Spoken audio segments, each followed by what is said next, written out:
विद्युत रसायन में विद्युत और क्या, यदि इसको देखा जाए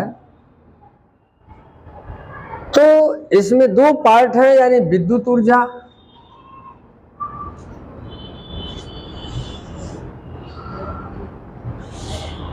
और ये है रासायनिक अभिक्रिया।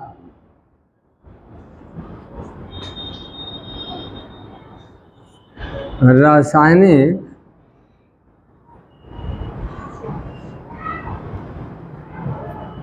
अभिक्रिया, ये आप देख लें।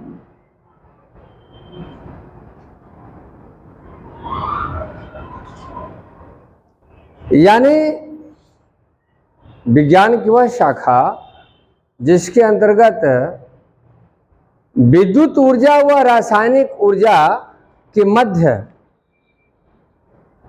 अंतर संबंधों का अध्ययन किया जाता है, उसे हम विद्युत रसायन कहते हैं।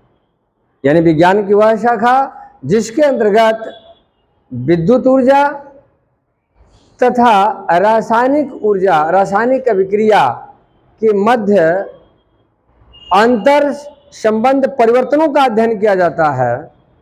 यानी उनके मध्य कौन सा परिवर्तन हो रहा है, उनके अंतर मध्य या अंतर संबंध परिवर्तनों का अध्ययन किया जाता है, उसे हम विद्युत रसायन कहते हैं। देखेंगे इसकी मैं बिल्कुल शॉर्ट में डेफिनेशन लिख रहा हूं।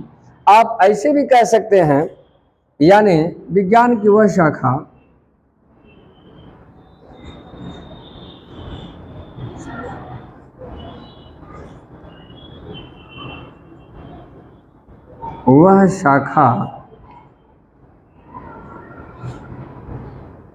जिसके अंतर्गत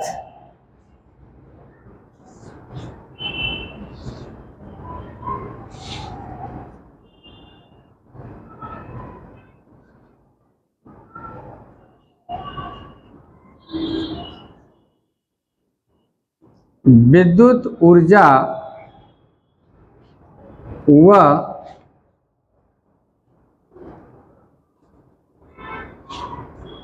रासायनिक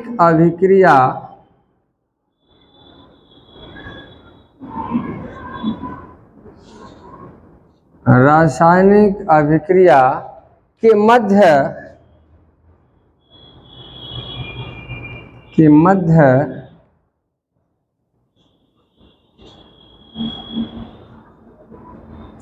अंतर संबंध के मध्य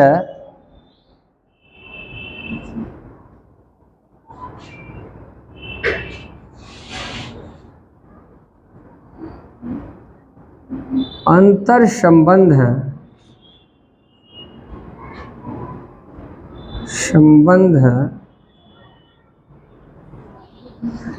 के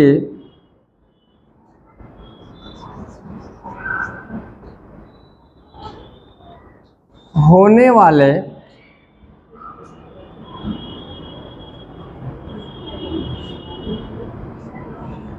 परिवर्तनों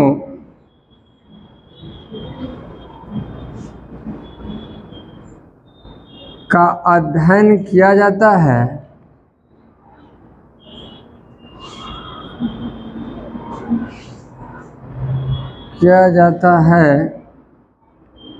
विद्युत रसायन कहलाता है। विद्युत रसायन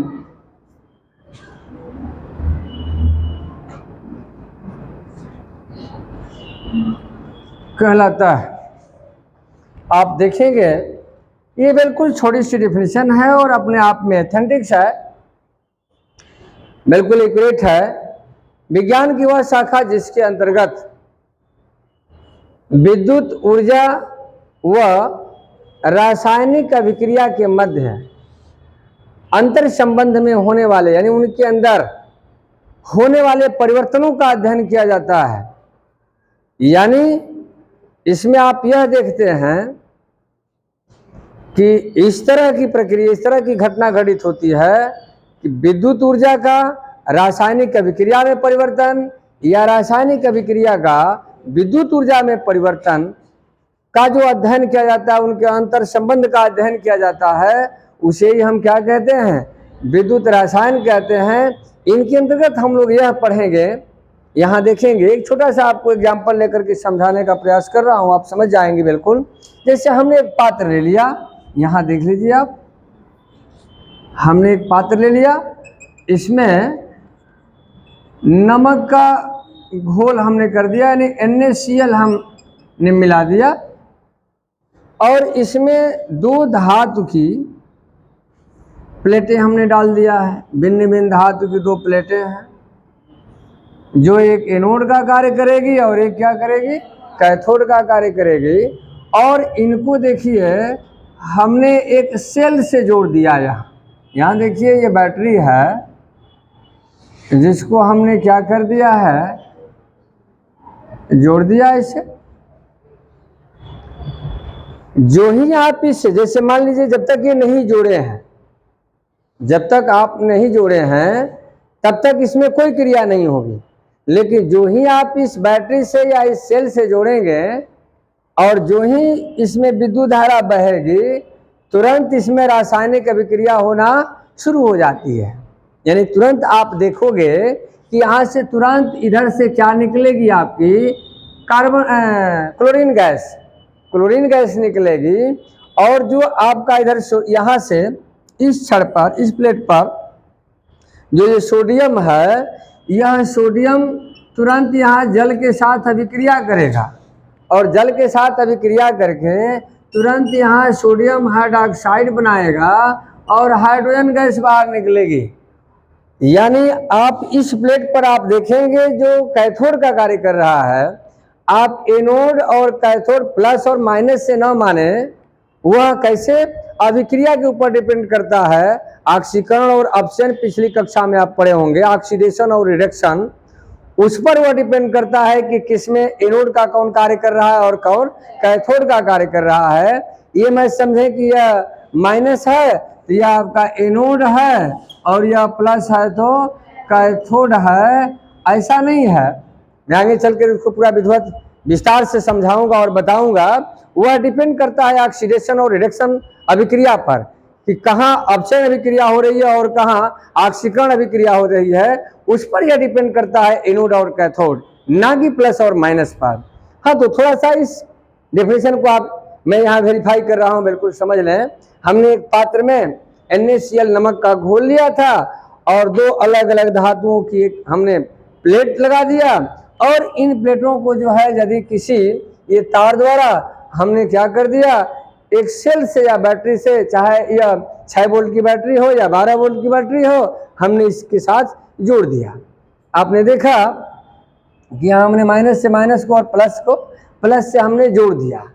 तो यह हम देखते हैं कि जो ही जोड़ते हैं और तुरंत इसमें जो ही धारा प्रवाहित होती है, तो जब तक इसमें धारा प्रवाहित नहीं कर रहे थे तब तक इसमें कोई रिएक्शन नहीं था। वह विलयन अपने जगह पर शांत था, और वो जो छड़ें थी, प्लेटें थी, वो भी अपने जगह पर सही थी। लेकिन जो ही आप इसमें प्रवेश करते हैं, तुरंत यहाँ से क्लोरीन गैस जो है बाहर ये निकलने लगती है।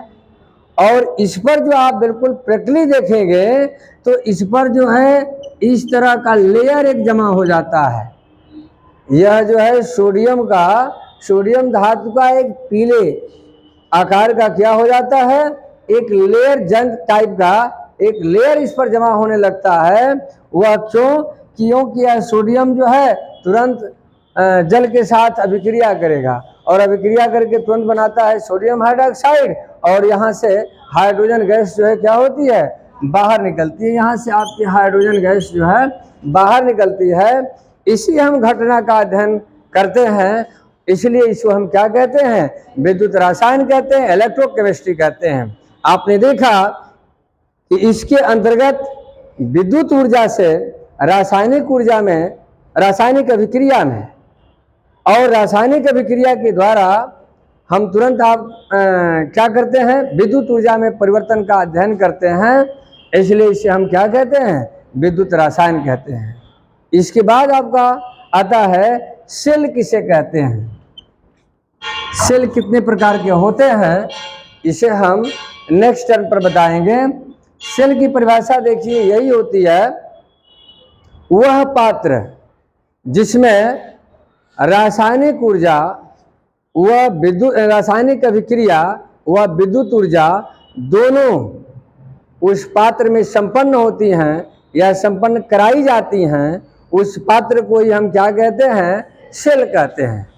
यानी वह पात्र जिसमें विद्युत ऊर्जा तथा रासायनिक अभिक्रिया दोनों अभिक्रियाएं कराई जाती हैं, उस पात्र को ही हम क्या कहते हैं, सेल कहते हैं। सेल दो प्रकार के होते हैं, पहला होता है विद्युत रासायनिक सेल और दूसरा होता है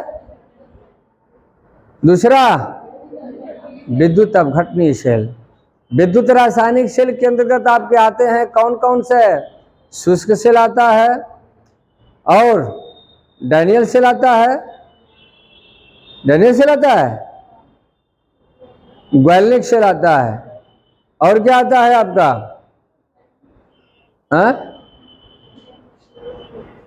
अरे भाई विद्युत रासायनिक सेल को नहीं जानते हैं आप? ग्वाल्निक सेल आता है, शुष्क सेल आता है, ये सभी सेलों को हम पढ़ेंगे नेक्स्ट टाइम पर, ठीक है? तो ये समझ में आया कि पुनः रिवीजन कर दें एक बार आगे। यानी इसमें कुछ नहीं है, आप सीधे विद्युत रसायन, विद्युत ऊर्जा व रासायनिक अभिक्रिया, यानी विज्ञान की वह शाखा जिसमें विद्युत ऊर्जा को रासायनिक ऊर्जा में तथा रासायनिक ऊर्जा को विद्युत ऊर्जा में होने की घटनाओं का अध्ययन किया जाता है और उनके मध्य होने वाले परिवर्तनों का अध्ययन किया जाता है, उसे ही हम क्या कहते हैं, विद्युत रसायन कहते हैं। और इसके अंतर्गत आप आसानी से इस छोटे एग्जाम्पल में इसको आप देख सकते हैं, ठीक है? तो इसको हल कर लें, लिख लें। धन्यवाद।